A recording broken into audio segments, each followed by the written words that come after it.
Борбордук шайлоо комиссиясы мандатын жокко чыгарган Жогорку кеңештин мурдагы депутаты Орозайым Нарматова БШКнын чечимин сотко бербейт. Бул тууралуу ал Азаттыкка билдирди.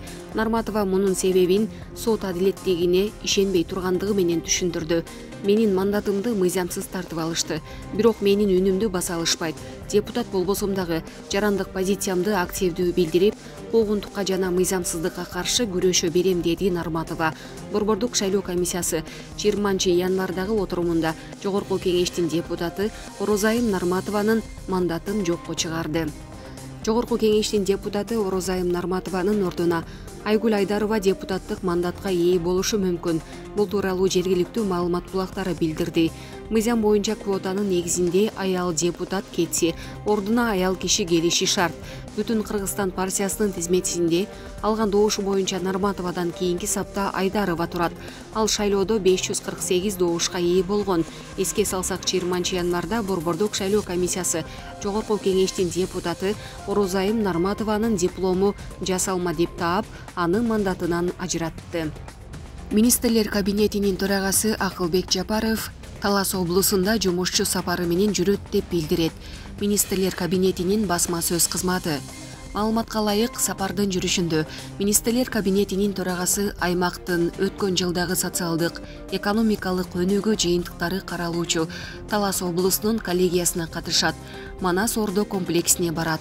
Ошондой эле кант заводунун жана сүттү кайра иштетүүчү ишкананын иши менен таанышат. Министрлер кабинетинин башчысы мындан тышкары Киров суу сактагычына барып, Баласароо гидроэлектростанциясынын курулуш долбоору менен таанышат. Сапардын соңунда Акылбек Жапаров магистралдык каналды реконструкциялоо иштери менен таанышмакчы.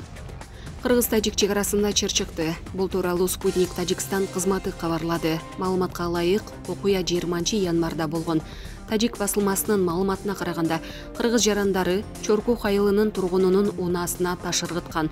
Бул окуя боюнча бүгүн Баткен жана Исфара райондорунун өкүлдөрү жолугушат. Бул окуя тууралуу азырынча Кыргызстандын чегара кызматы маалымат бере элек.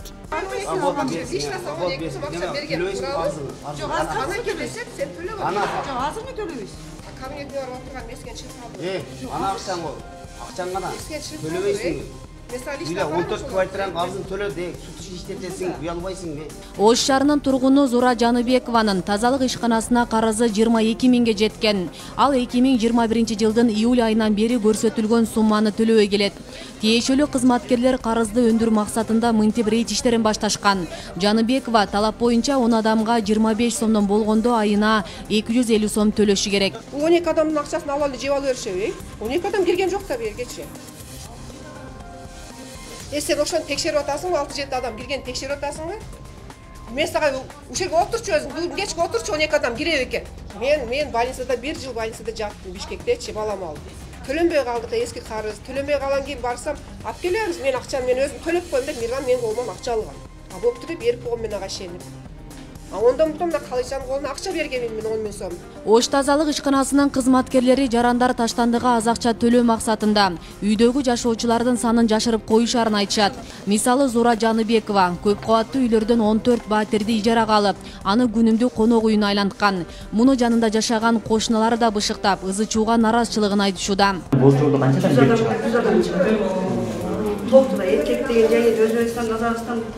Квартиралары 35, 36, почти общий эсептегенде 14 квартирасы бар, суточный иштетет. Анан бул гапарай тийдадым бар, бирок мени жана жалган жала жаап кетти. 10 000 акча алгансың деп, бирок жалган. 10 000 акчаны эски карызга төлөгөн, бирок аны биз бардыгын квитанция боюнча сүрөттөрү да эсептери ham бар. Мен аны доказать этип берем. Эски жылдан мурда бир адамга төлөчү экен. Өзүлөчү. Анан биз мен эметке иштегенден баштап суточный квартира деп мен жазып анан эметип берем. Учурда Ош шаарынын тургундарынын тазалык ишканасына карызы 14 миллионго жетти. Арасында 15 жылдап акча төлөбөй жүргөндөр кезигет. 2021 жылы төлөмдөн качкан 200 жарандын иши сотко жиберилген. Төмөндөгү дарек ушул эскертүү баракчалык төлөнбөсө, уже бизге кызматтык кат жазып, юротделге кызматтык кат жазат, анан биз уже сотко тиешелүү документтер чогултуп баштайбыз. Сот биз жакка чечим чыгарып берсе, уже төмөндөгү дарек арестке коюлат. арестке коюлгандан кийин купля продажа деген эмелерге уже өткөзө албай калат, сата албай калат да, мына айтканда. Болгону якан өзүңүздөр көрдүңүздөр, ушинтип бизге төлөшпөйт. Өзү жашап туруп, таштандын эч жака үйүнө жашап туруп таштанды ыргытышат дагы, анан төлөөгө келгенде качышат да. Эми ош шаардык тургандарга айтып кетилем, урматтуу ош шаарынын тургундары, урматтуу абоненттер, ушу таштандынын төлөмүн өз убагында төлөп турсаңыздар, айдын 25-ине чейин. Ош шаарында 500 миңден ашык калк жашайт. Анын 15% таштандынын акчасын төлөбөй келет. Мекеме өзүн өзү каржылаган ишкана болгондуктан дебитордук карыздын көбөйүшү мында иштегендердин айлыгына да таасир тийгизе алат. Биз мына командировкаларга көп жерлер барып, тазалыкка мына орточо Өзбекстан, Казакстандан тазалыкка ар бир адам санына 180 сомдон 130 сомго чейин төлөйт экен. Коңшу мамлекеттерде эң низки бизде Ошто 25 сом, бул эми элдерде эле түшүнөт, иштекке деле келбейт 25 сомго азырчы. Ошого байланыштуу биз ушул адам санын көбөйтүү пландалууда. Бейле кетсек, Ош тазалык ишканасында 350 кызматкер эмгектенет. Мындан сырткары каттоого алынбаган сырттан иштегендер да бар. Алардын көпчүлүгүн улайгандар толуктайт. Асел Сыдыкова, Илимбек Турсунбай уулу, Регион телеканалы, Ош шаары. Тажик бийлигинин өтүнүчү менен Орусияда 3 ай бою кармалып жаткан Эсен Мажитов өз үйүнө келди. Буга чейин туш болгон кыйынчылыкты көрүп, эркиндик жашоодон дээрлик үмүтүм үзүлдү эле дейт. Өлкө башчы Садыр Жапаров жана УКМК төрагасы Камчыбек Ташиев көзөмөлгө албаганда тажик тараптын козгогон кылмыш иши аны кеминде 5 жылдан 12 жылдык мөөнөткө абакта калтырмак. Мен өткө түшкөнүмдө өзүм ишенбедим да, энди дедим бул жерден чыгыш кыйын деп эстип жүрөтү дедим. Эч көргөн эмесмин, мына эми башыма түштү. Энди көрдүм дедим. Эч аклым ишенбеди да чыгам деп. Жакшы, мына азыркы бийликте Камчыбек Ташиев, Садыр Нуркожоев ошол кишилердин реакциясы менен чыктым да. Ошол кишилер жакшы жардам берди. Шакат деген бар эди. Geceleri uruş gitti, ошондо муну көргөн экен. Шол аны жазып берип өттү да. Башына барбайда камап койту муну. 70 нече күн жатты да. Эми мына Ташиев менен Жапаровго миң мәртө рахмат. Лайым балдарынын күнүнү көрсүн. Шол адамдар чыгарышып берди да. 2020 жылдын 8 майында Баткен районунун чек аймагы менен Тажикстандын Исфара районунун Кумазор айыл тургундарынын ортосунда чыр чыккан.